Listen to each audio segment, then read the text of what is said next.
Alright.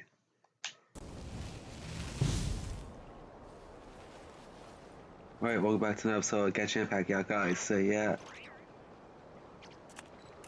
We're gonna be continuing Narcry's Archon quest, so yeah.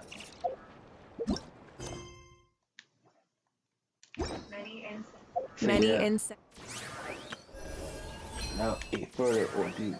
Let's do this have a shit. compulsion to follow the light. And humans are the same. Except we call that light Oh my god. hope. Accidentally fell, bro. So yeah.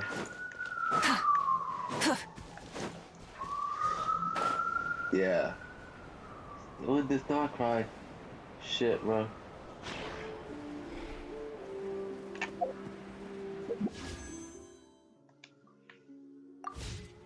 Oh, 2 weeks left for third. Shit.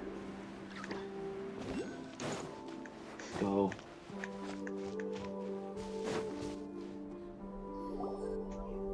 Where are they going? They mentioned a mage and a name?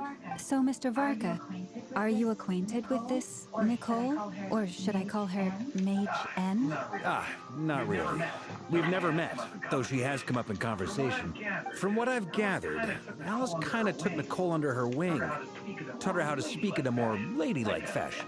That kind of thing. Huh. Hard to imagine Alice is an etiquette coach.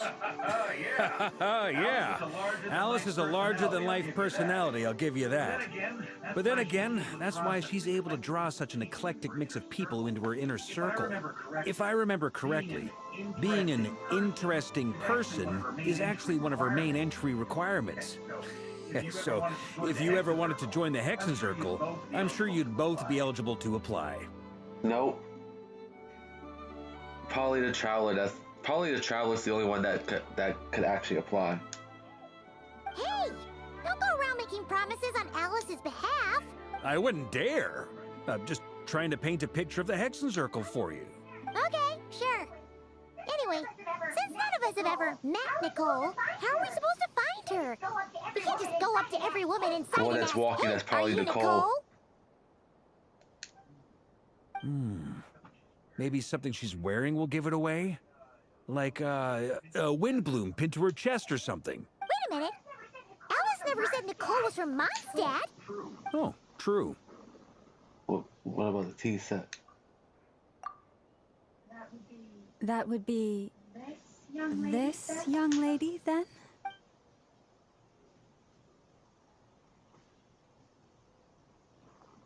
Hey there. Sorry to disturb you, but are you Miss Nicole? Varka, Knight of Boreas of the Knights of Favonius. Alice might have mentioned me before. Have we got the wrong person? Sorry. Well, this is awkward. You made it awkward, Paimon. When I shook my head, I meant, no, Alice hasn't mentioned you before. Huh? Where is this voice coming from? My apologies. For certain reasons, I am unable to speak. This is the only way I can communicate with you. It might take some getting used to, but I hope you can understand. Hey, it's fine. I'm more shocked by the fact that Alice never speaks about me. As for you two, we have crossed paths twice before, but it is nonetheless a pleasure to finally meet you. It's really you! Thanks for all your guidance in the past. You're quite welcome. This time, things are different. We have reached the unwritten pages of the story. You might say that we stand at the crossroads of fate. Now then, allow me to formally introduce myself. My name is... Nicole. Yeah.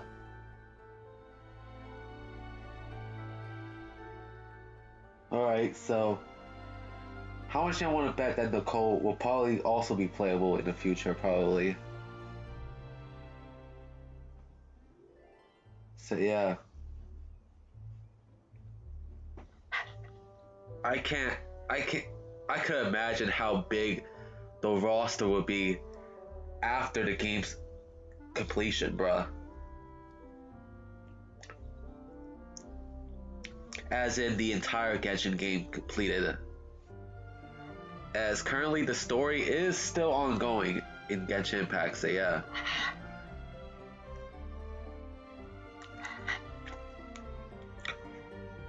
But it feels like we gotten to the end of the story, bro. Well, at least we feel like we're getting close to the end, bruh, of the story, bruh. But the roster's already stacked in Genshin already right now, so yeah.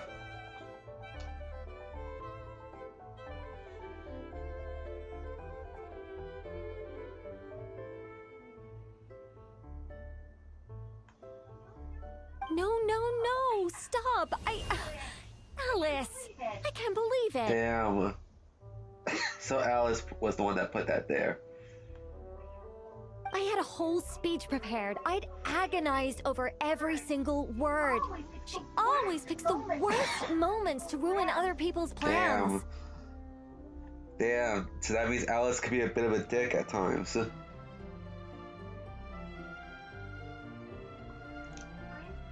I'm so sorry about that. Alice took the liberty of devising some bespoke self-introduction magic for each member of the Hexen Circle. But I could have sworn I deleted all of the triggering conditions for it. How did it bypass everything? Oh gosh, this is so embarrassing. This is a very different side of Nicole than what we're used to. He not used to face-to-face interactions? Don't worry about it. You've seen that introduction magic once already, so it wasn't too much of a shock. Please go on, Miss Nicole. We'd love to hear what you have to say, or, well, communicate. Huh? Are they talking to this lady? But will you all promise to forget that horrendously embarrassing introduction? Sorry? Embarrassing? When? Among the words, I hope that just now I saw Angel. Yes, my name is Nicole, and I am one of a very few angels who have retained both their preferred form and their power. The Traveler and Paimon should be no strangers to this concept. There is another of our kind in Natlan. They call her the Lord of the Night. I already know about the Lord of the Night. Alright! Paimon remembers her! We've never seen her in person. Yes. Well, I have retained more of my power than she. It's because I don't have a long-term duty to fulfill. To be more specific, no. We'll be here all day if I get into the specifics. Moving on. If I'm not mistaken, you are here because you wish to learn how one might reach the moon beyond the sky. That's right. Is that something you can give us any guidance on? Yes, I do know a way. It began with the Hyperboreans, who lived after the War of Funerary Flame. Blank looks. Maybe I should start with the background of the war, or maybe not. It shouldn't be an issue. I'll fill in the gaps for you when we have more time. Anyway, after that war ended, the three moons retreated to beyond the false sky. Wow. The Hyperboreans were humans I once aided. They accepted the civilization and creations bestowed upon them by the angels. But despite accepting many blessings of the angels, many among them still held on to their faith in the moons. They were reluctant to accept the new order. Alright. Even after the War of Funerary Flame, they sought to contact the moon goddesses beyond the sky and receive their guidance. But all three had passed away by that point. This mage has a unique method of communicating. Is she talking about the moons? Yes, but they did not know. And so, still they prayed for the moon goddess's mercy. After building titanic structures that consumed vast amounts of Kuvaki, at last they glimpsed the moons and heard their voices.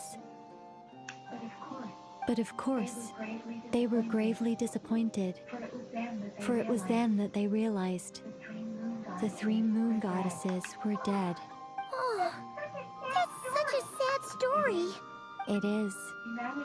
Humanity was in a very sorry state at that time. The angels who had once aided them were gone, and the war of funerary flames had left them homeless and destitute. Just a second, I gotta ask. How relevant is all this history to the task at hand? Well, I mean, it's... Okay, it seems we've drifted into irrelevant narrative waters. It's been a while since I've had the chance to speak inside someone's head. As soon as I got started, I lost control, and the words just flowed out like a waterfall. What I'm trying to say is... Right, yes, that's it. The relevant part is the ritual created by the Hyperboreans. The fact that they bypassed the false sky and saw the true moons implies that they successfully built a connection between Teyvat and the outside world, which means, with enough Kuvaki and a sufficiently stable connection, it should be feasible to send one person over the border. Okay. So, they built some kind of portal? Oh, Well, yes. it sounded like she portal. was hesitating, Yes. bruh. Is something wrong? You sound disappointed. I just didn't expect you to summarize it so well. It turns out I could have said all that in one word, if only I'd managed to One think thing I of it. noticed is that during certain parts of this cutscene, we see Columbina in the background moving around. So yeah. No, please, it's fine. This is invaluable knowledge. I'll be sure to record and preserve everything in writing. Oh, really? Well, in that case, I suppose I could backtrack and add some more detail. I did gloss over a few things so far. Whoa, time out. Let's summarize what we've got first. The Hyperboreans were the last ones to use this method, right? So we somehow need to find whatever structure they built and make sure there's enough Kuvaki to power it up. Luckily, we have the moon marrow of both the eternal and iridescent moons, so we're all good for Kuvaki.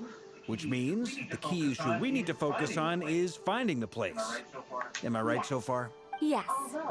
Although I expect the structure is long gone by now. That said, what if we could take advantage of the phantoms to travel back to a time when it still existed?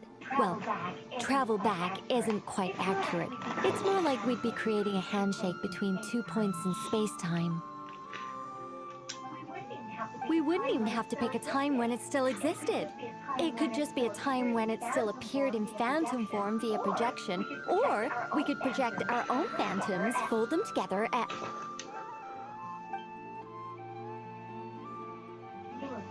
You look lost. Was that too hard to follow? Yeah, things got a little, technical there. Paimon's brain is reaching capacity. No fucking shit that you got lost, Paimon. The reason why I say no fucking shit is because Paimon's fucking stupid. Plain and simple, bruh. She's fucking stupid. Like, for someone who was supposed to be a quote-unquote guide, you sure are fucking stupid. Hell, you don't even do your guide job for most of the game. For almost most of the game.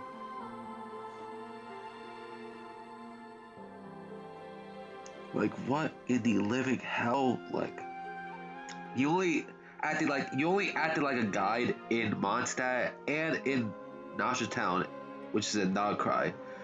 That's it. Other than that, you don't do shit. You don't act like what you're supposed to be.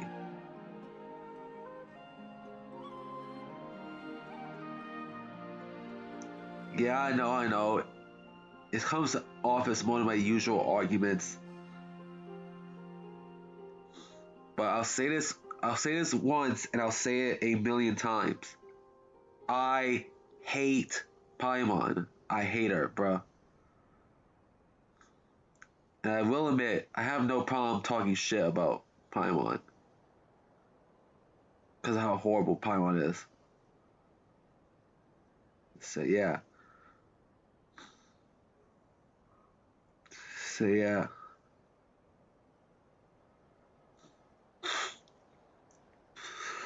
So yeah.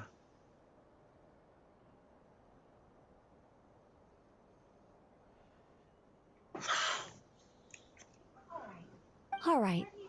Let me think about how to put this more simply. Okay, got it. Over the next few days, I'll search for phantoms that we can use. Once I find one that meets the criteria, I'll let you know and we'll regroup.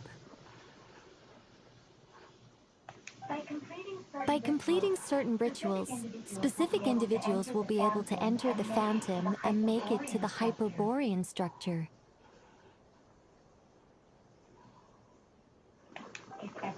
If everything checks out, and it looks feasible, we'll just need to wait for Moon Prayer Night, and we can send the Moon Goddess back home. I'm really skimping on the detail here. Is this making any sense at all? Yeah. I think so. For now, we'll just wait to hear from you.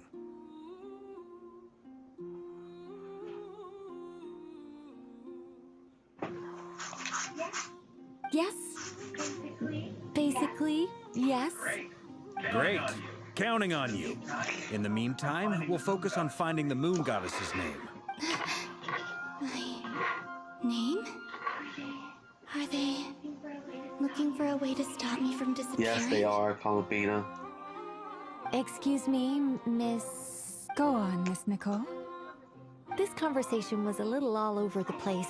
I didn't catch your name. I am Lauma, of the Frost Moon Scions. Ah, I did wonder. I noticed that you listened very intently when I spoke about Hyperborea and the moon's history. If you'd be interested, I'd love to visit you this evening and go through it again in greater detail. Also, if you were serious about making a record, it would be too risky to simply write down the raw details as is. I would suggest some tweaks. Maybe rewrite the stories as fairy tales or fables, perhaps even prayers. Anyway, we can cross that bridge when we come to it. So, see you later then? Oh, and no need to prepare anything. Just a cup of tea will do. See ya! She seems friendly. It's just...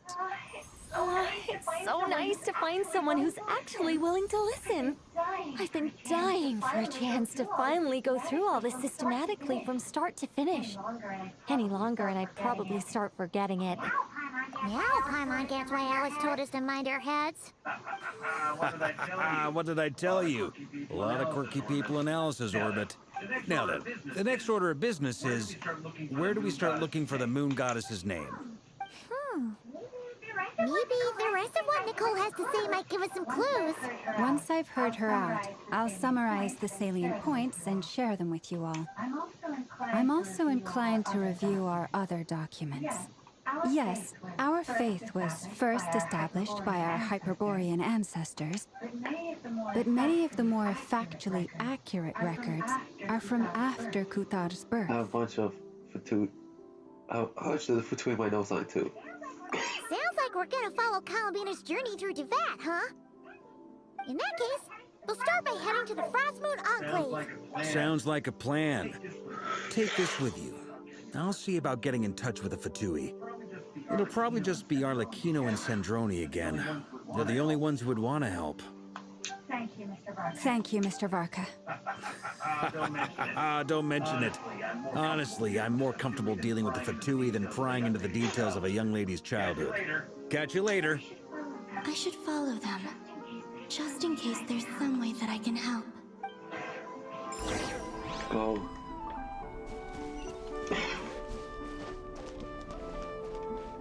Well, the Frost Moon Enclave. So yeah.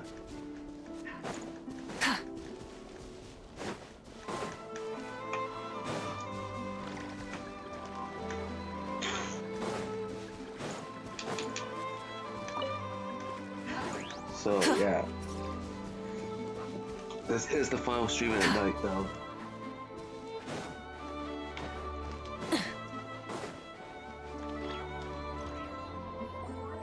A while ago, I took the time to organize all documents in our possession that pertain to Kutar. What you see here is the material I consider reliable. You're saying there's unreliable material too?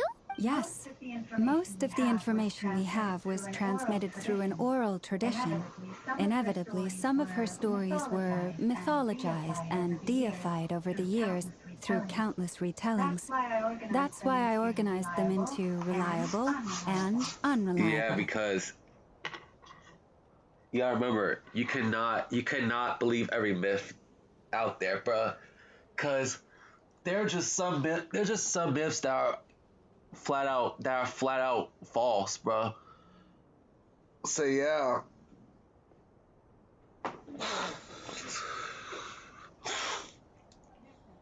There's no sense seeking answers in history unless we can ensure the veracity of the historical record. Though sadly, I missed Queen's stream earlier, sadly.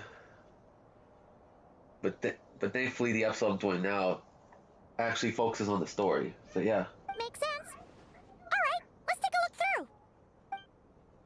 through. Very concise. Would be the one way of describing the writing style of these historic records, but you could just easily describe them as terse and dry. And since Lama already knows the material like the back of her hand, quests to find any new information in these texts is tough going. Almost all these records refer to Kutar instead of Columbina.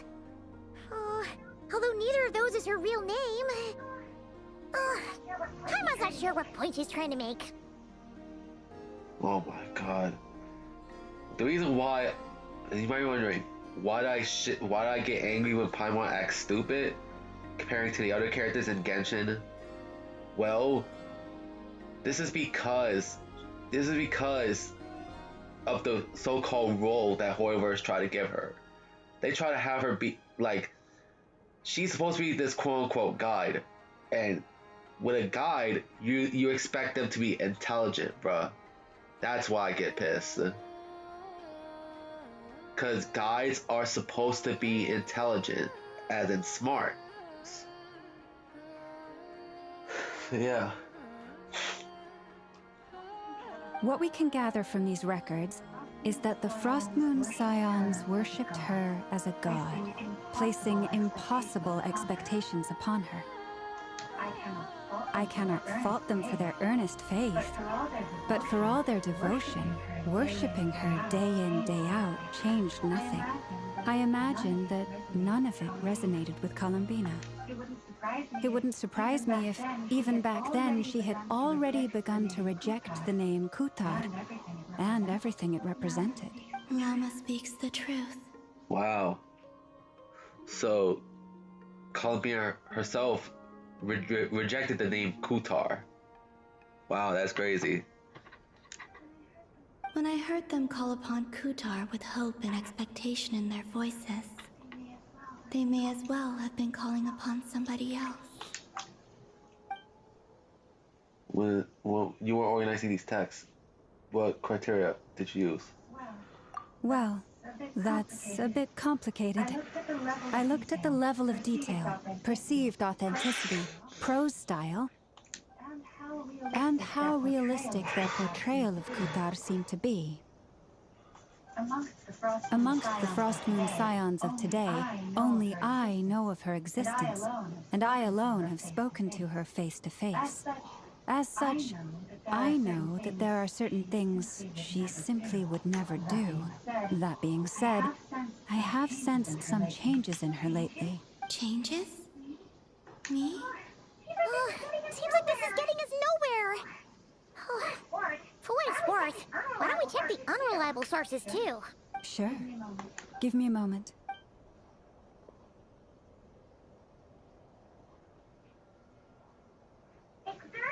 Exerting but a fraction of her divine might, Kutar sheared a great mass from the snow-capped mountain and cast it into the sea, upon whose surface shone the mirror image of the moon.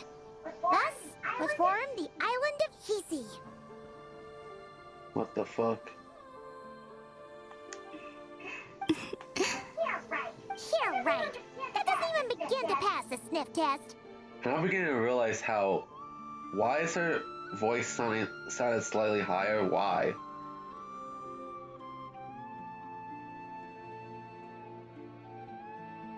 Because I kind of heard it that Paimon's voice for some reason is a little higher now. Because we all know that the higher the pitch, the more annoying Paimon becomes, bro. So yeah, that's how it was with Karina, bro. Karina initially started out alright, but over time, you begin to realize that the pitch got higher towards Paimon.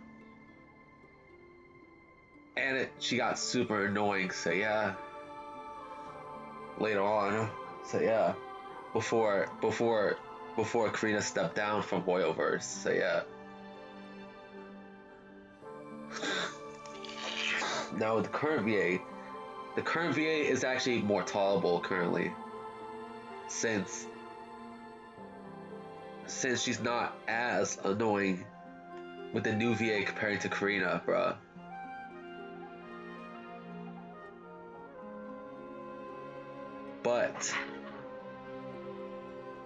But I'm just hoping that Hoyoverse does not do the same mistake with the new VA, bruh.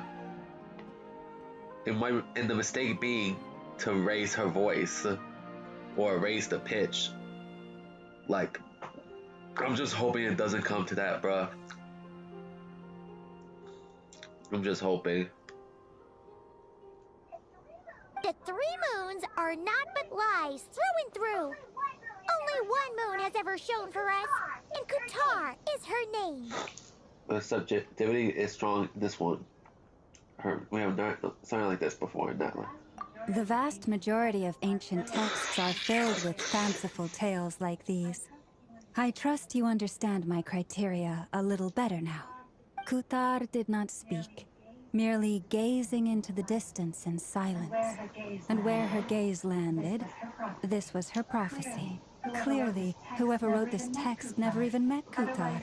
Otherwise, they'd know that her eyes are always closed. Yeah, because each time we see Columbina, she always has her eyes closed, always. What about you, Traveler? What are you reading? A collection of anecdotes. Come on, let Fuck Paimon no. see. The child wished to build a wooden nest with which to shield a fledgling bird from the cold.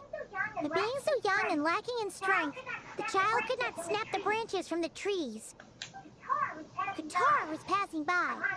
Upon seeing the child, she summoned forward the Kuhenki, who built a beautiful nest for the child. I remember that. Not knowing the meaning of Kutar's divine intervention, the child dared not to respond, and thus ran home to call their parents. But Kutar was gone. The moon chanter declared the event a miracle and took the nest as a relic, placing it on high for all to see. The child was named as one favored by the goddess and was greatly respected amongst the people. Yet, no further miracles were bestowed, and this matter was forgotten in but a few years. Huh. Any thoughts after There's reading two, it that? gets off a somewhat lonesome feeling. Yeah. Palabina probably just wanted to join the kid in making nests. Ah. I'd originally considered this a fabrication, because Kutar did not perform any similar actions in subsequent records. But now that I think about it, it does seem like something Columbina would do. It's just that... She didn't know how other people would interpret her actions. She was probably worried about making things difficult for people. So, she gradually stopped joining in. Yes. Damn. Oh, that's so sad.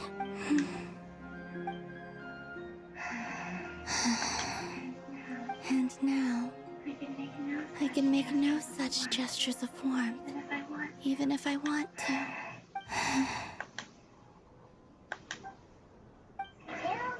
Still no name. That's a bit of a shame. But we did learn some interesting stories. That's gotta count for something. Barca said he was gonna set up a meeting with Arlecchino and Sandrone, right? Let's go back to Nasha Town and see how he's doing. Alright, let's go.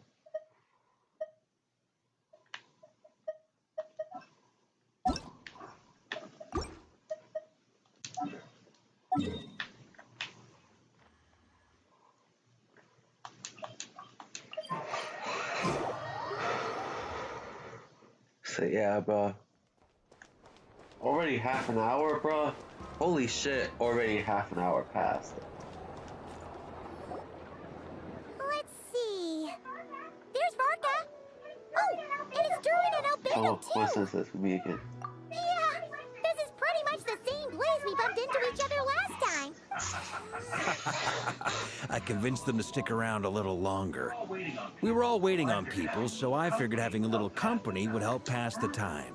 Ah, so you've been waiting for us? Does this mean that you've already arranged things with the Fatui? Sure does. Now you're back, we can go meet up with them together. How'd your investigation of the Frost Moon Enclave go? Well, we didn't find out Columbina's true name. But apart from that, it went pretty well. Learned some stories from our early days. Aha, just as well that I didn't tag along then. I'm sure our moon goddess wouldn't want every man and his dog knowing all about her private life. Still, desperate times, desperate measures, I guess. Someone had to do it. So, Varka was waiting on us, but what about you two? Are you waiting for Alice? Oh, no. We already met with her. We discussed that experiment I mentioned to you last time. Oh, and she also handed me this communication device. It looks familiar. Sure, I saw one. I thought it was back in the goal. Apple. That's right. Shit. I understand she informed you about the relationship between the phantom phenomena and Tevat's borders, yes? She wants me to help her with some more experiments on that front. She said that she'll contact me through this device with more information. Ah, I see. Following instructions and making observations. Pretty common research method. Takes me right back to Albedo's lab. Wait, then who exactly are you meeting? Someone you know. Albedo's met him too. But I don't think Miss Lauma or the Grand Master have been introduced. Introductions are overrated. Yep, the Wanderer. Especially in cases like this. It's you! So, it's not like the academia has prohibitions against going abroad. Also, I applied for leave. I've been writing to Hat Guy since obtaining a human form. I've already brought him up to speed on everything that's been going on in Nodcry. Yeah, one thing about the Wanderer is that they never really mention him by name. Not really, bruh. They will often go by names like Hat Guy or a guy with the hat, stuff like that. But the official name is the Wanderer. So yeah, AKA the Balladeer, AKA Scaramouche. So yeah.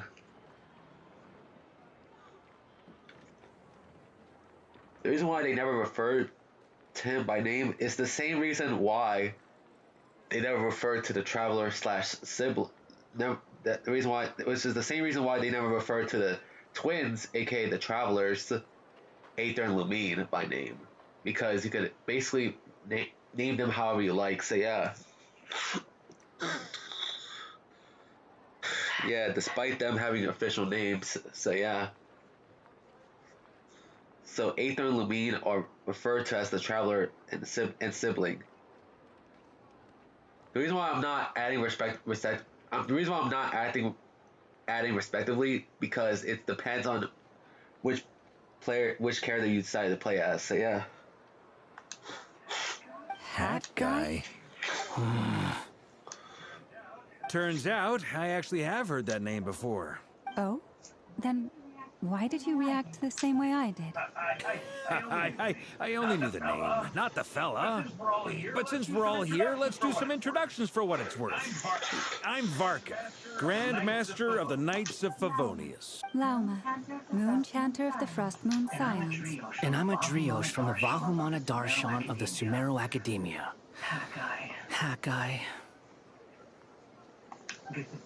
Good to see you again, Mr. Guy.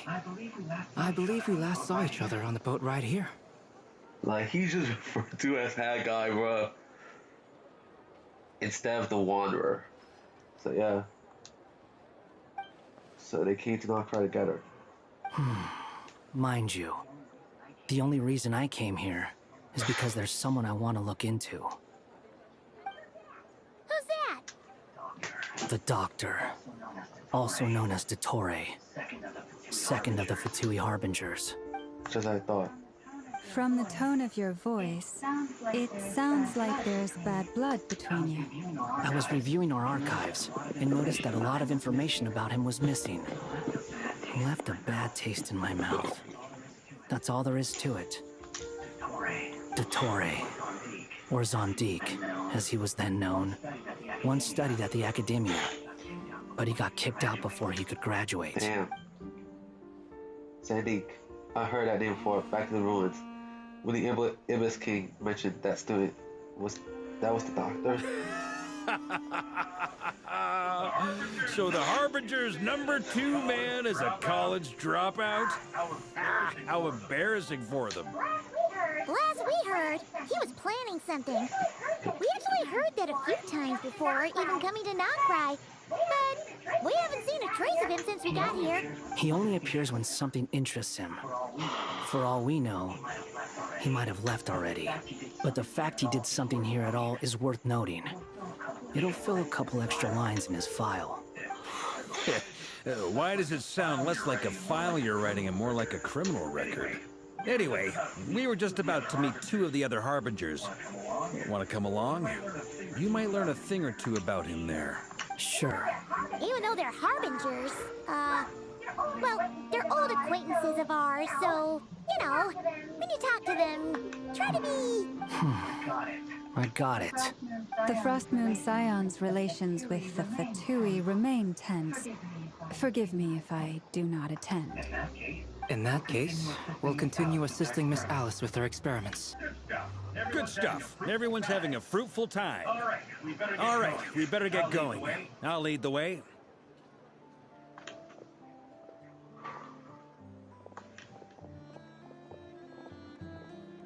Hey, Wanderer. What are you here for, revenge? Well, yeah, that's obviously part of it. But I'm not the only one who has a score to settle with him.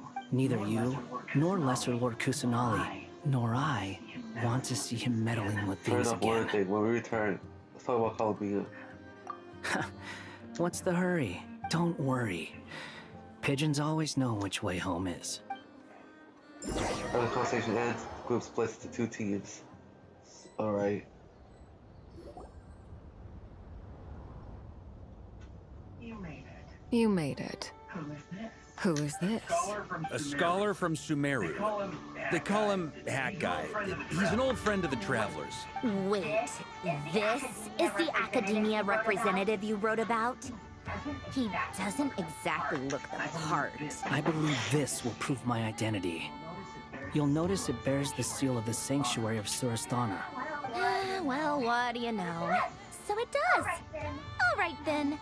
My mistake. It's fine. I expected as much.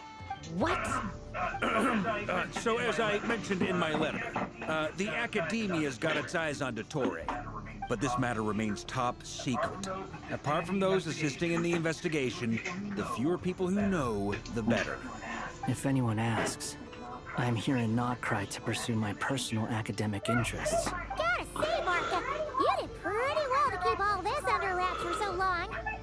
Sounds like you got in touch with the Academia about this way back.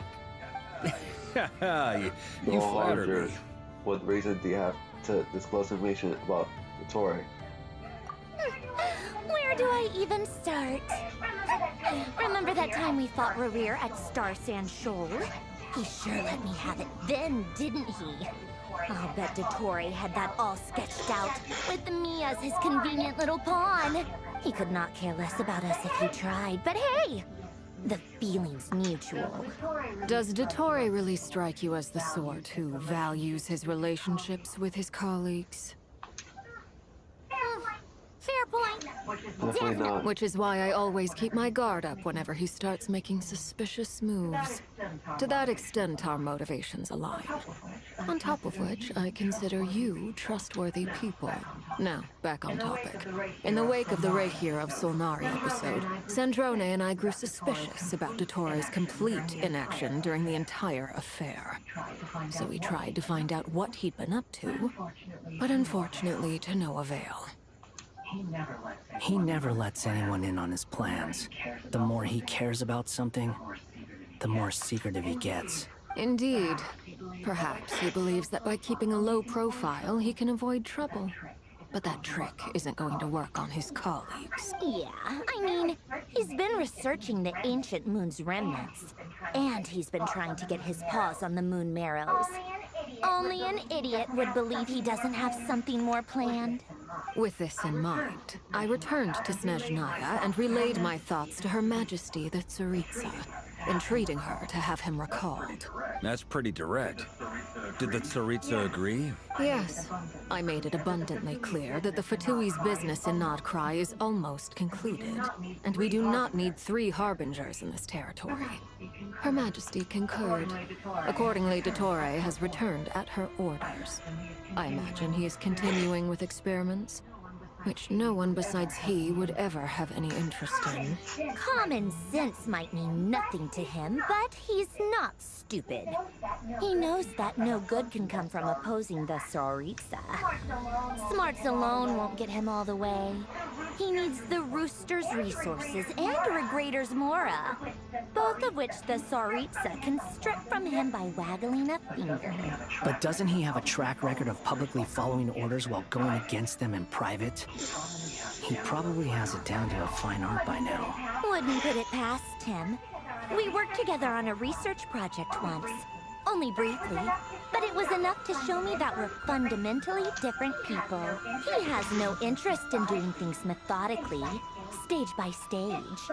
His thoughts jump all over the place, and the moment his curiosity is satisfied, or he gets the results he wants, he disappears. The only similarity we share is that, once we set our minds on doing something, we will see it done, whatever it takes. Well, we definitely saw some of that in your battle with Rerir. You got so competitive. Ugh, do not remind me. Then I believe we all concur. Dottore will not simply give up. Fantastic. Now this is turning into a whole day of unpleasant memories. Ugh. Are you talking about the moon marrow stuff? He also strikes me as the kind of person to disregard experimental regulations, ruin all the equipment, and go way over budget. Then leave the first person he can find to deal with the fallout. Exactly. This one time, he was running some high-temperature experiment and the substance exploded. But does he care? No. He orders his subordinates to open the device so he can observe the results, which causes the gas inside to leak out. Yeah, the doctor does not give a shit. That gas was poisonous! If I hadn't been there, who knows how many people might have died. And after all that, he left! While I was still cleaning up after his mess. What a waste of time, he said. Waste of time? The nerve! He wasted my time! You've been bottling that up for a while, huh? Hat guy, I must say, you seem awfully familiar with internal Fatui affairs, especially when it comes to Dottore. Thank you, Lady Harbingers, for providing such valuable information. I have no other questions for now, so I'll be on my way. Wait, what? You're just gonna leave? You're welcome to join if you want. Ugh. Just when Paimon thought he finally mellowed out. The thing is that he's always been this way, Paimon. You gotta remember, he had a really fucked up origins in Inazuma, so yeah. Of how he was mistreated by just about everyone, bruh. He makes quite the impression. I'll say. I've met tons of headstrong people, but not many of them would join me in bad-mouthing Dottore. Anyway, back to the main agenda. Barca, you said that Columbina has gone missing? Or rather, disappeared.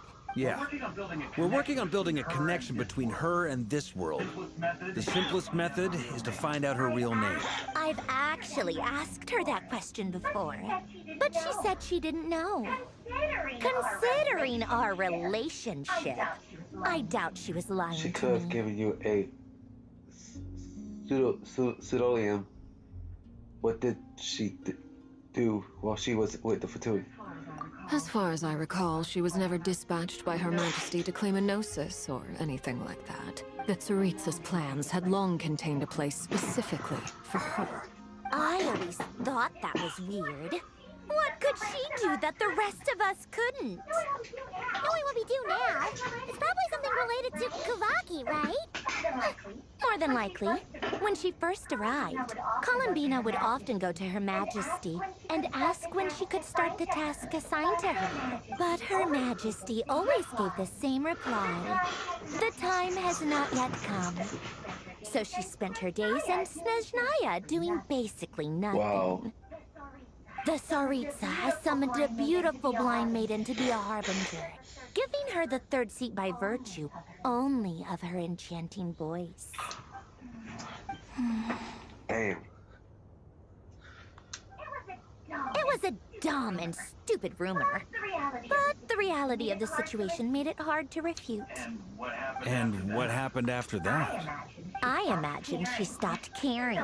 She no longer seemed to care why she had been recruited. And Her Majesty never gave her any missions. So she just continued to sing in the flower garden. Really? Teresa hires Columbina, but never gave her any missions. Then what was the point of Columbina joining the Fatui, bro? Like, what was the point, bro? That's my question, bro. Basically a waste of space. Basically. So, yeah. Hold on a second, I'll be right back, bro.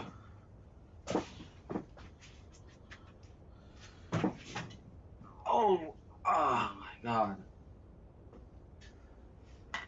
But my fucking leg on the fucking bed.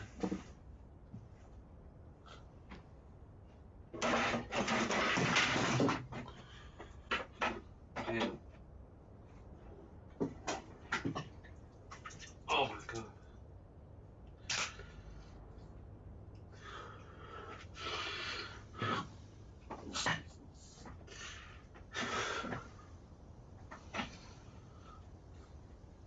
Damn, bro.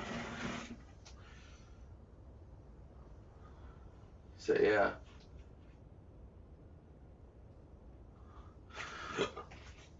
Anyways, I'll be right back, just like what I said.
I'm back. Okay, I'm back. Anyways, yeah. We're here. For my part, I was busy. So busy, in fact, that watching someone be that idol had me fuming. But still, I got the sense that she had long been used to a life of other people claiming she was needed when she wasn't. I just felt that having a place to stay would cost me something eventually. And so I waited quietly for the day that I would have to pay the price. And on the other end of that spectrum, you had me. Someone once told me that I had the lousiest work and the toughest luck. That's a good way of putting it. I forget who said it, but those words have always stuck with me. Sounds like something wanderers that would say, wonder. But you've done your job exceptionally well all this time. Because at heart, you are a conscientious Thanks for person. telling us all this. What is it? Something come to mind? I'm just even more eager to learn her name now. I want to shout it to her from the rooftop. That makes sense. Nothing screams "you are needed" like your name shouted from across the town. Well, good luck with it.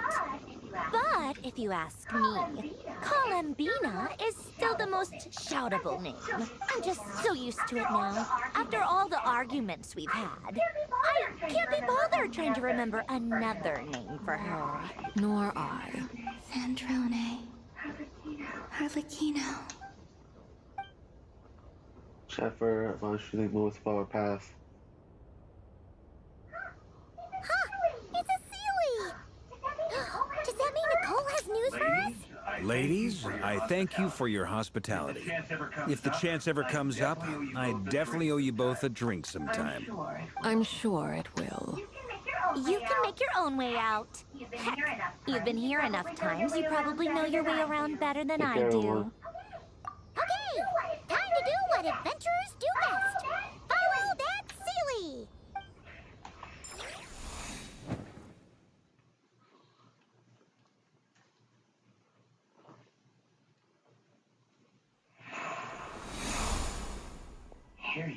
Here you are. What? Did he find the doctor? No wait. Oh no. That guy. He found Beto and Durin. How come you're back so soon? Did things go all right with the Fatui? Fine. Dotori's been summoned home by the Tsaritsa.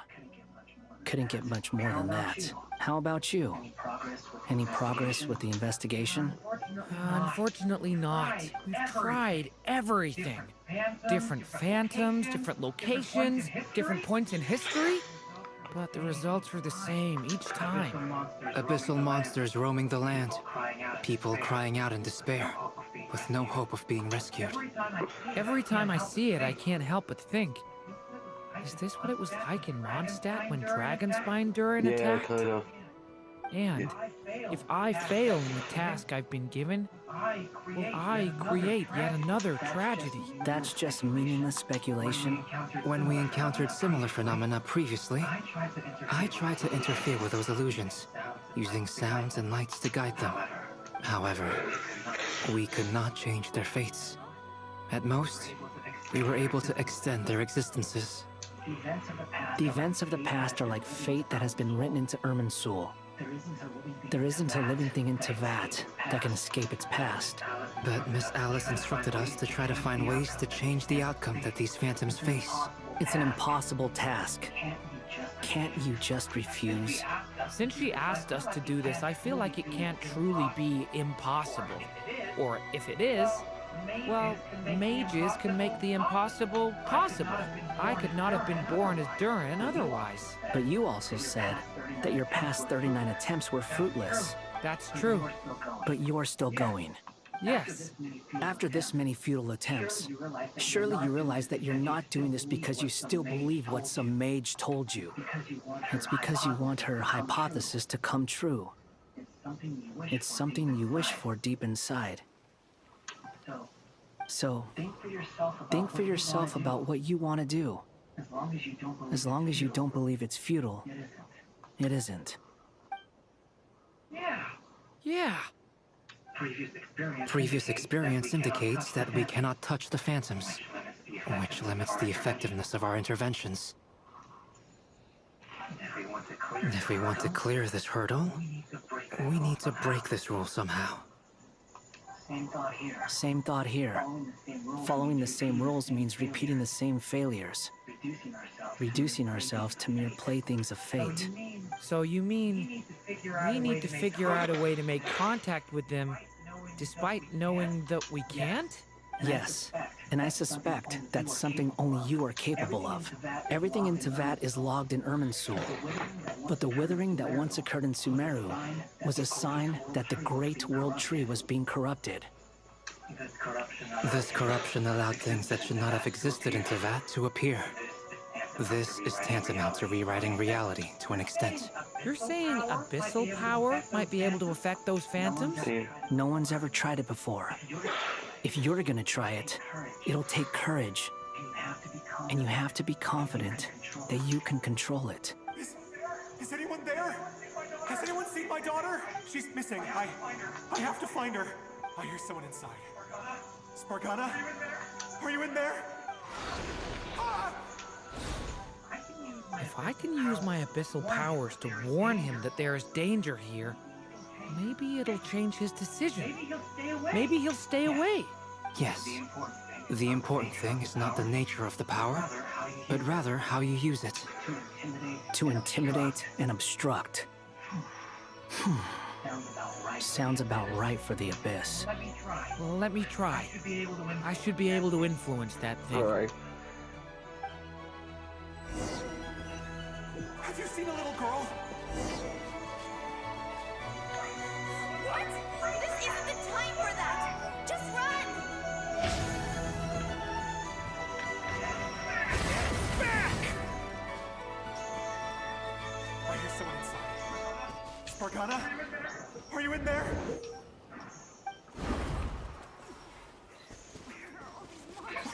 What is this?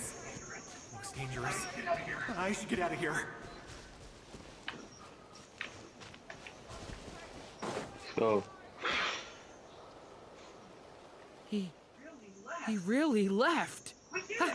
We did it! Don't celebrate too soon. Follow him. See what he does next. Monsters approaching from the front. You need to stop them and create an opportunity for him to hide.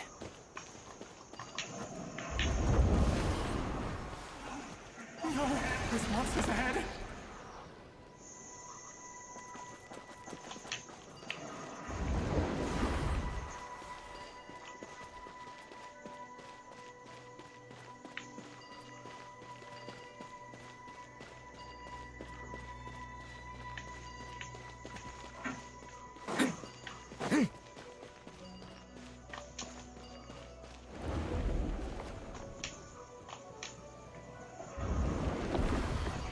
The monsters are gone. Is it safe now? yeah.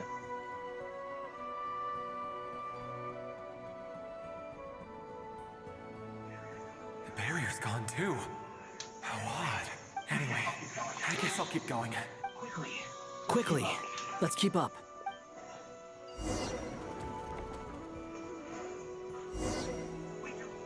Wait, there was someone else here? Don't go any further. We've got anti-monster traps laid out everywhere. But my daughter must just be up ahead. I have to go. This way's blocked.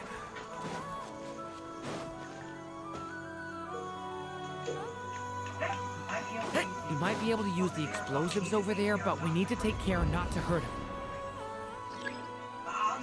I'll use the barrier to keep him at a safe distance. This barrier seems to be helping me somehow. Hey, wake up! Oh, good. Gotta keep moving ahead. Let's go. So many monsters! There's still a chance, Durin. Use the traps.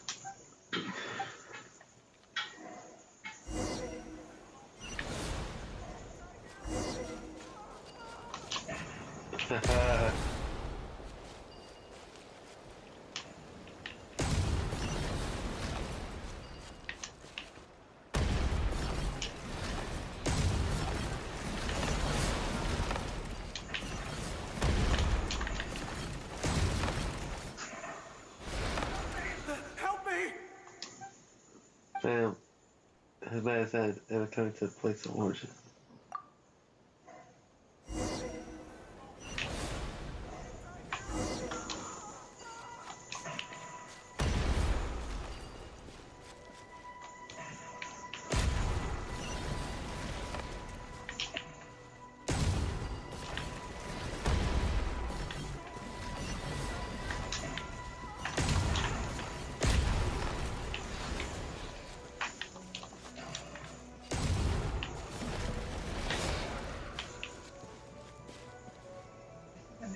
This is a new development. I've never seen this happen before.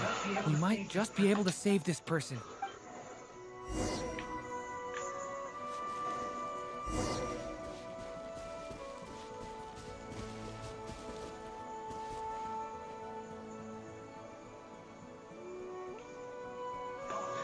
Hello there. Have you seen my daughter? Spargana's her name. She's carrying a large backpack. Get out while you still can, you fool. You won't find any survivors here. But I can't just leave her here. She must be so scared right now. Sorry. Wish I could help, but I haven't seen her. You'll just have to keep looking. Okay, thank you. If I do find her, I'll get her to shelter and come back for you. Don't bother. I've got nowhere left to go. Damn. What's that noise? Monster! No, if he goes inside, he'll be walking into a trap. Let's try this once more. This time, we have to stop him. Let's reach out Dan. Let's reach out Dan. That can all be done is to wait for their chance.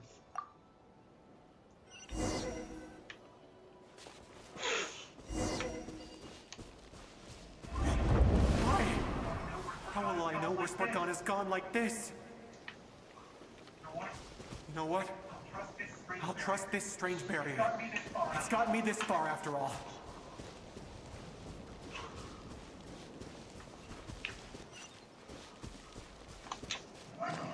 What? Spargana? Are you there?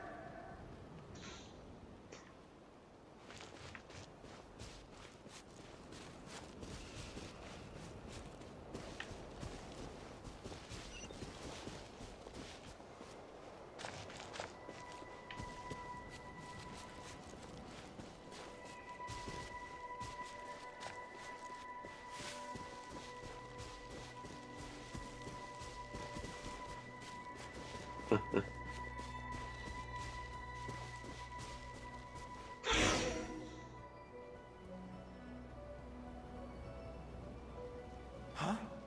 That looks like one of my daughter's books. Thank you. Thank you. Yes, it's one of hers for sure. That's her name on it right there. She left her backpack here. Durin, just like last time. Use the explosives.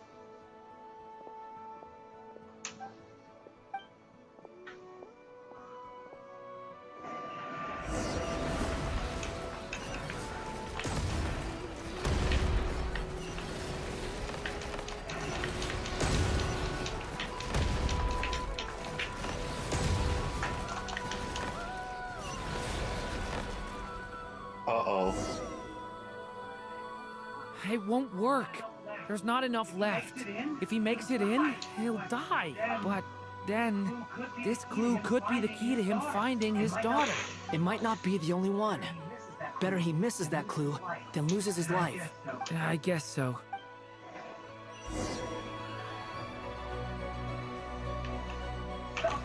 Stop him, Durin. We can't let him get any further in. It's my daughter's book. She's passed this way. Why? Why won't you let me go in? I've searched and searched and searched just for this. But how will I find her without any clues? I no longer have anywhere else to go. Damn.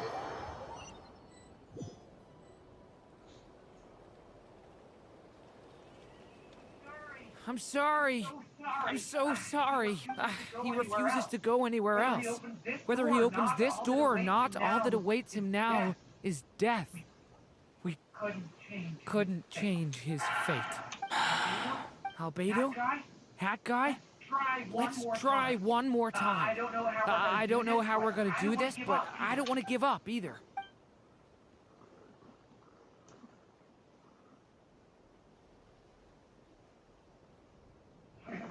Why am I here? What's going on? All these scenes running through my head. Where are they from? Huh? What's going on? His reactions have changed. How many times have I... What's happening to me? Huh? Wait. Who are you? You can see us now? I feel like I always could, but that I only just realized you were there. I'm sorry, I don't know how to describe what I'm feeling. But you were the ones guiding me using that marked barrier, right? I haven't done anything yet, but those monsters, those deaths, they feel like memories. Like things I really did experience. I won't find my daughter. In fact, I'll ultimately die trying to find her. Yeah. Isn't that right? Well, no, it isn't. Yes, it is. Even so, we're trying to find a way out of this. You've not seen my daughter either, have you? It seems she really isn't here.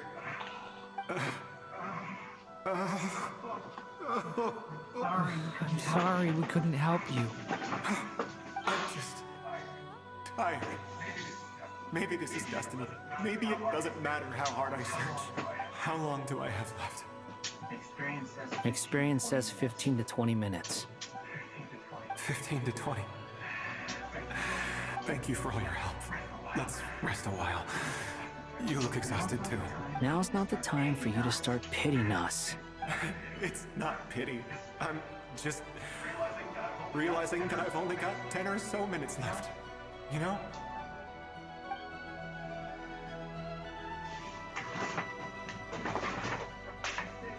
You say you're from Mondstadt, yes? Oh shit.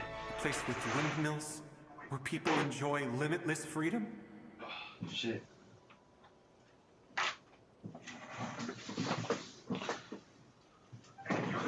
And you're from Sumeru, where they've built an academy into a giant tree? Yes. It seems you've never heard of either place. Yeah, dipshit. Those names are unknown to me, I'm afraid. Yes. Have you heard of Hyperborea? I have, but I heard that it was destroyed in the distant past. I see. That was where my ancestors once lived. What about Delphi Pytho? Was it later rebuilt? I've never heard that name. Then what about Salvindaknir? I have seen that name on stone tablets on Dragonspine. But I'm afraid the only things left of that place are its ruins. I see. Sure enough, there was no way to turn this around, huh? I'm sorry. I was the one who asked to chat, but it seems like we're too many ages apart. There's barely any common ground to start from. It's all right. We did hear something new, at least. From how you speak of your lives, things must be going all right for you, I guess. They are. Mondstadt is a place of freedom and happiness. There's a lot of good people in the church and the Knights of Favonius. And even outsiders find that it's an easy place to feel at home. We have festivals a few times a year. Everyone gets together to drink, sing, and be merry. Sumero's a lot more uptight. Not really the kind of place where you can relax. It's a nation fraught with problems wherever you look. But if all you want in life is to seek knowledge, I guess it's pretty much paradise. That's wonderful. In other words, after this all-devouring black tide passed, humanity did not merely avoid extinction, but rose to build prosperous civilizations anew. I mean, I can see you all right now. That must mean the future isn't a total mess, right? That's true. Well, time's almost up. Let's part ways, I think. Might be best if you don't waste too much time on me. The chances are slim, I know, but I'd like to spend these last few minutes looking for Spargana. If things work out, I'd love to tell her about what I've heard. May we meet again. Well, or not, most probably. In that case, may your wishes come true.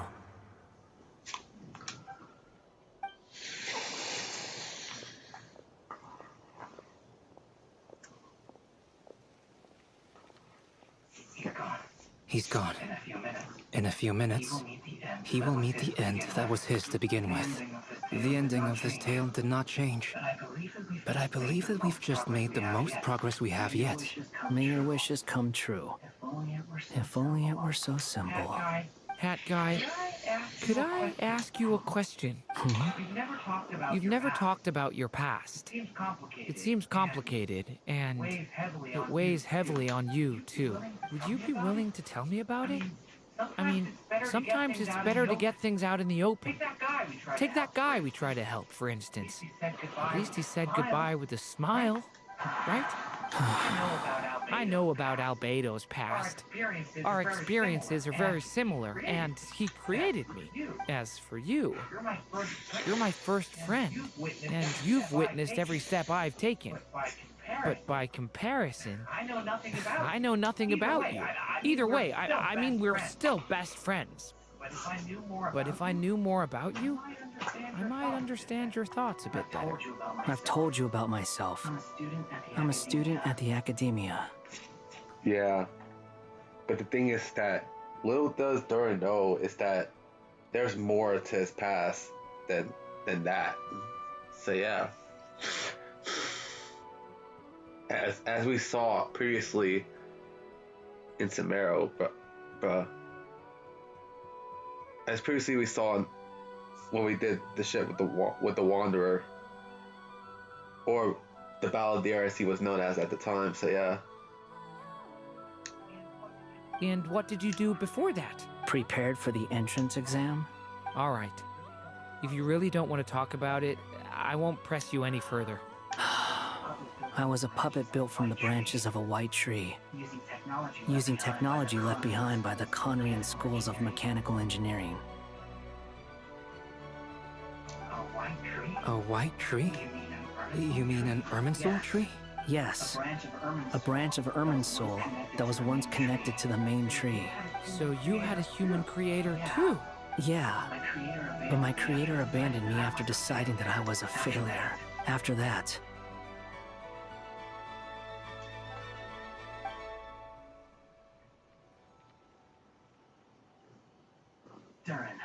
Durin. Resisting the influence of the abyss, suppressing the urge to destroy, trying to do the right thing.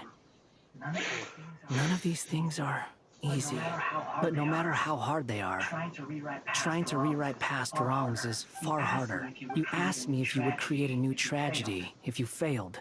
I told you there was no point speculating about that. But the real answer is, yes, you absolutely will. That guy. But at least you've got people here to help steer you away from the wrong path. So, just keep aiming towards the light. I will. I promise. All right, break time's over. Hello? Durin speaking. Hello, friends, it's me. What have you been up to, I'm detecting some unmistakable fluctuations here at the border. The amplitude isn't particularly high, but they're completely different signals from the ones before, and the scale is comparable to those I've detected previously. Alice, we were unable to save that person. However, he appears to have retained a portion of the memories gained through that cycle, and was able to hold a conversation with us. I see. Well, that is rather odd indeed. It definitely merits further attention.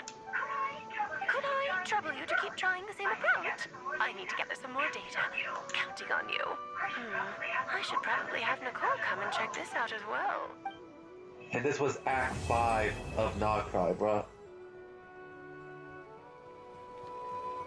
Wow, that was Act 5 of Nogcry, bruh. Still got the 6th act to go, bro.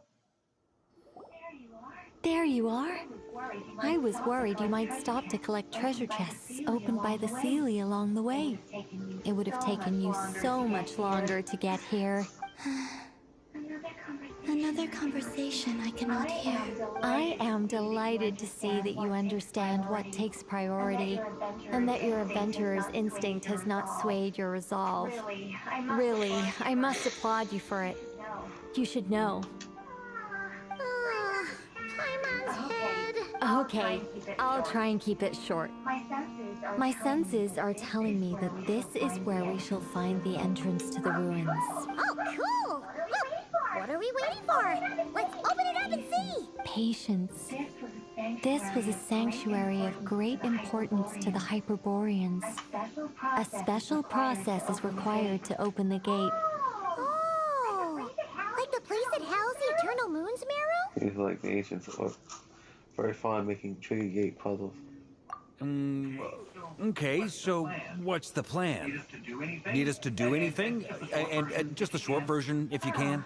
All right then. I was planning to start with some background on the invention of these techniques. Are you sure you don't want to hear it?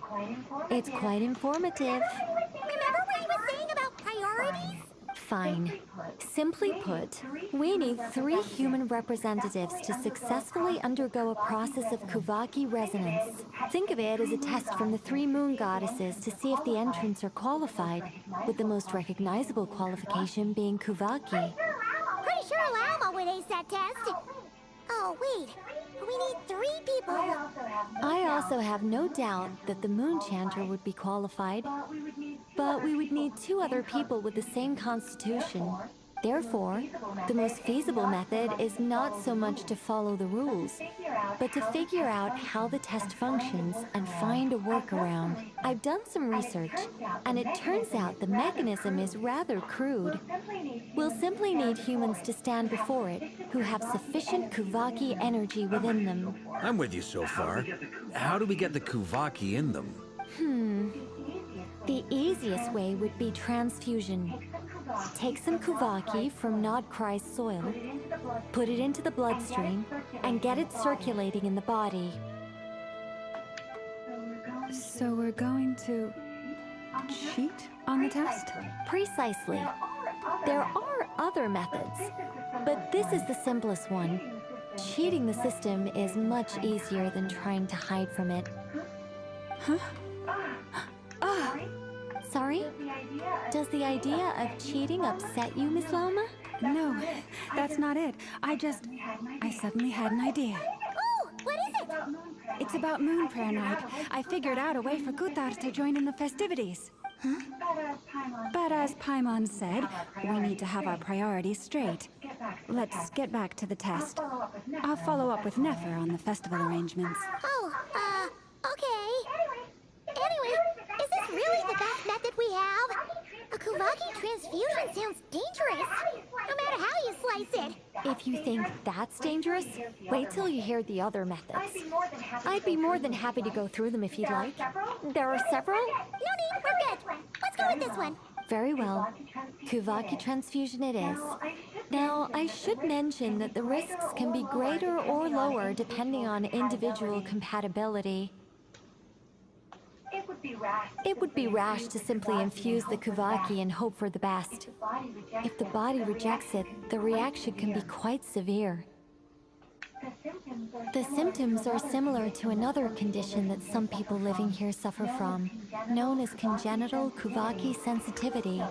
So, before we execute our plan, I will perform a simple test of my own to see who is compatible and who is not. Once that is done, we will have to complete the resonance process as rapidly as possible. The participants must remain stationary while the Kuvaki circulates and bonds with them, and they mustn't eat or drink anything. What? No eating or drinking? Yeah, Paimon. That's some hardcore fasting. They'll all be monks by the time they're through.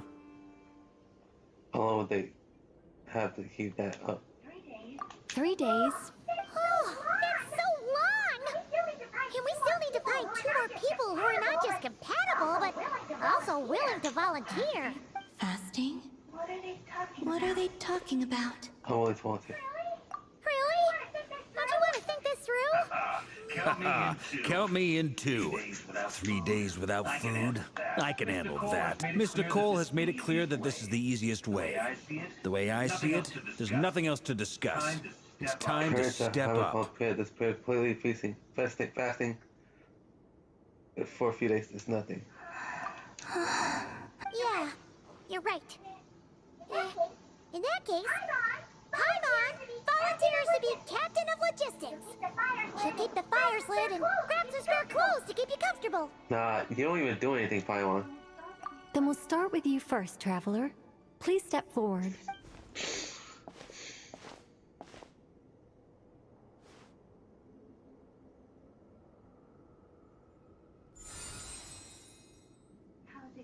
How's it going? Do you feel anything? No. How about now?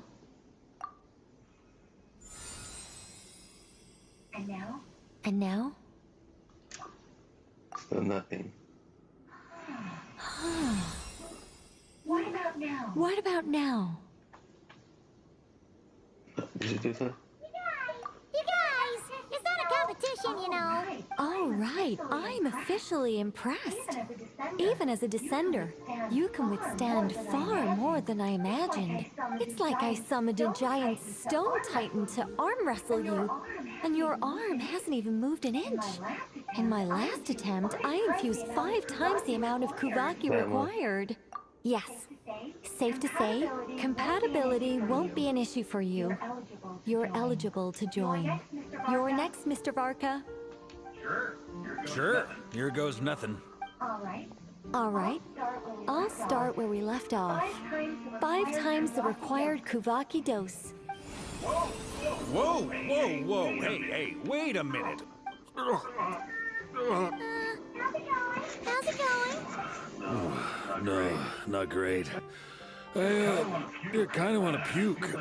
Feels like I've been drinking too much. A few bottles of wine and a big stein of Dark Horse. Some hard liquor from Liyue mixed in. Damn, you be drinking way too much alcohol, Farka.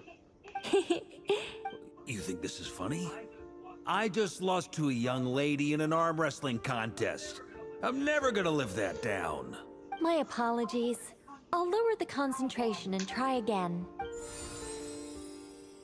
How's it going now?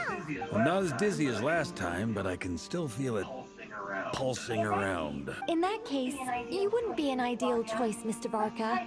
Let's try someone else. Okay, let's go ask some of our other friends See, yeah, then. Varka's not qualified for it.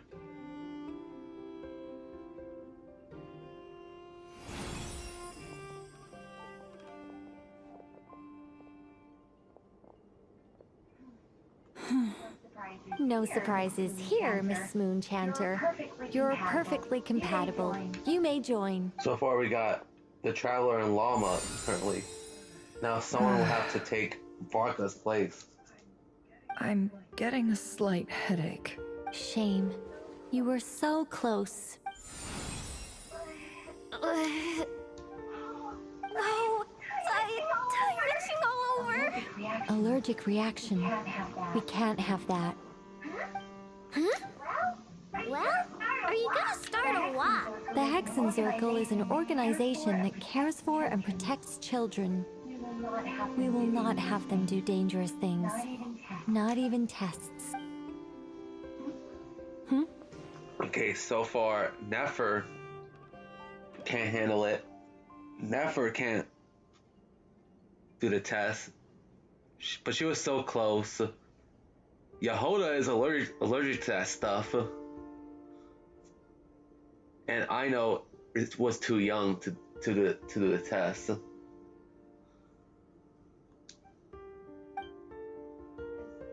Is something the matter?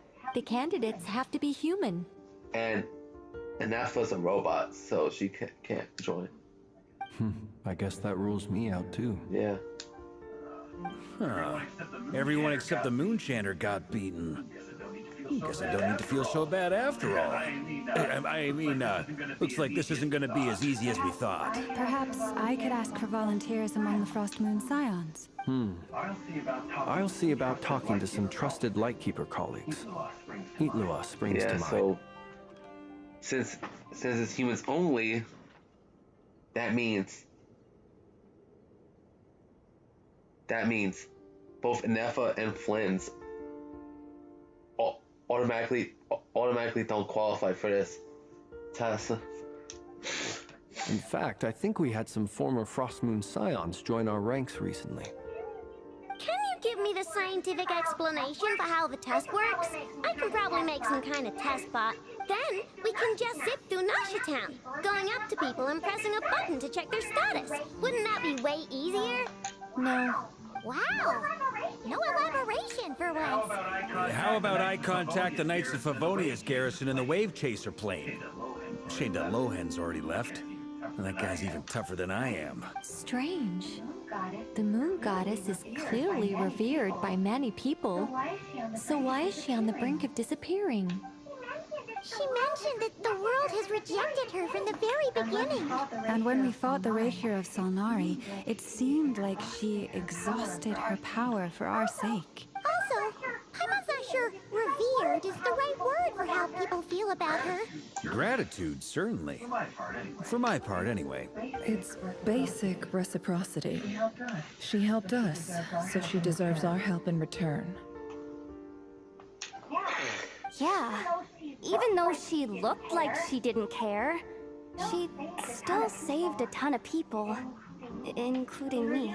A review of the relevant data leads me to conclude that Miss Columbina is a good person. Yeah, you bet! They really think so? I'm super surprised that Columbina isn't her actual name, though. I think it really suits her. It's light and graceful and... yeah, just a really pretty name. I know, right? Unfortunately, that's not our decision to make. Columbina. That was the code name the Fatui gave me.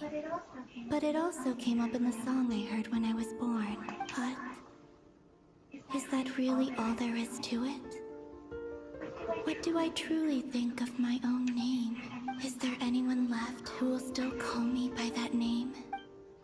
She told me to take whatever name took my fancy. Why did I pick Columbina? Maybe because I felt like she never wanted to become Guitar and be worshipped as a god. Moon Prayer Night is getting closer by the day. We're running out of time. We need to look for other candidates. Then allow me to try. Huh? Oh, What are you doing here? You contacted your friends via the Adventurers Guild. Sandrone has been keeping an eye out for something like that, so she informed me. Since I have the ability to accommodate a moon marrow, I should prove to be a suitable candidate. Arlecchino. When can we begin? I see. We can begin right away.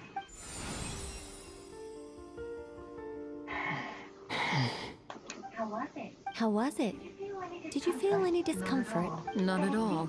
Then it seems we shan't need to look for additional candidates after all. Yeah, so Arlecchino became the third member. Alright, like Paimon said.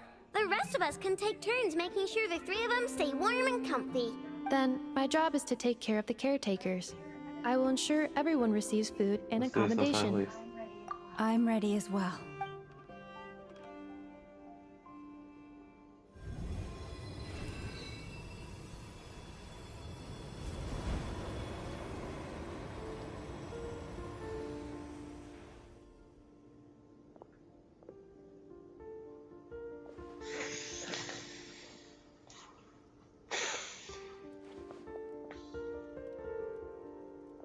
This be on that ritual shit, bro.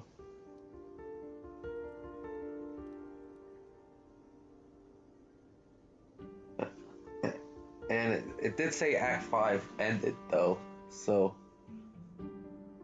yeah.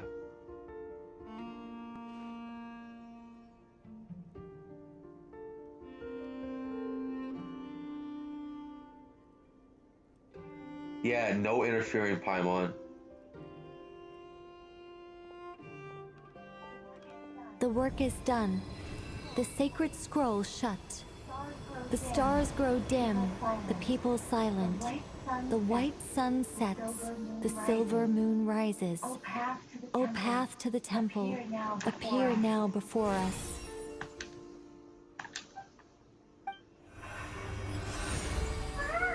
Wow! It really opened! So that's what all this is about. They've been trying to open this gate. Come, let us enter. It might be best to eat something first. Take care to chew properly and swallow slowly. It will give your body time to readjust to the digestion process. They will head in soon. Oh my god, I know and fucking Paimon be the first ones at the damn table, bro. They will need to enter this gate.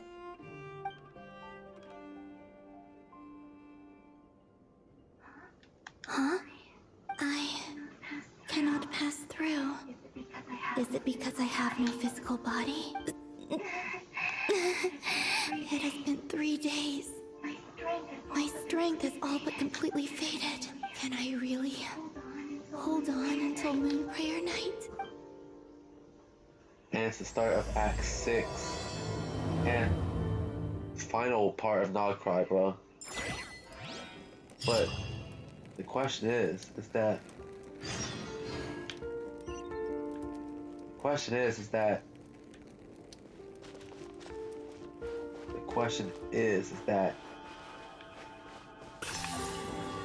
will Columbina hold on, bro?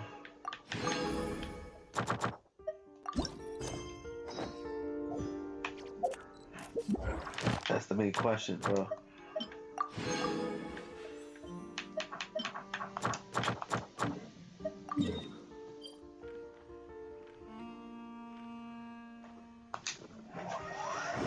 We'll teleport to Nasha Town.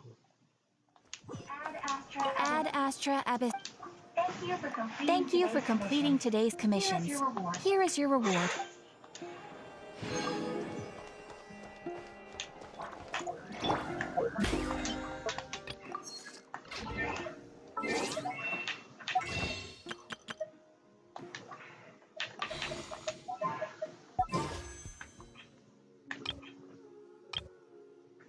Let me look at that sign, bro. Before I start.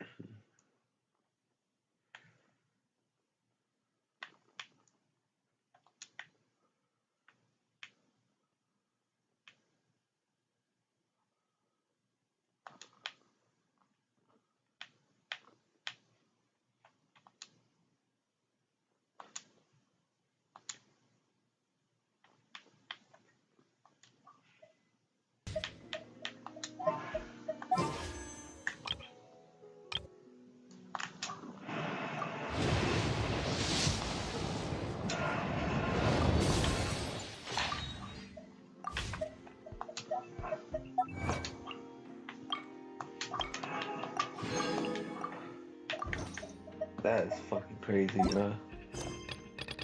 Damn, it's already getting late. Jesus Christ, bro.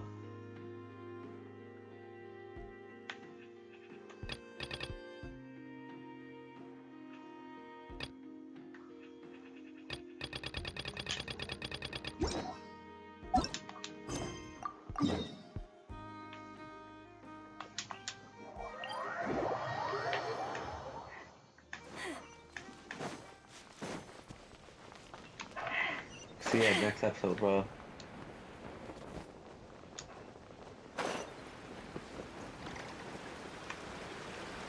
We can continue this next episode, bro.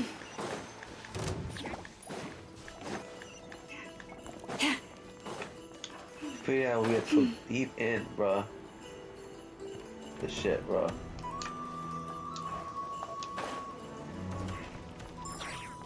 So yeah, I'll see you guys next time. Viper sign off. Good night.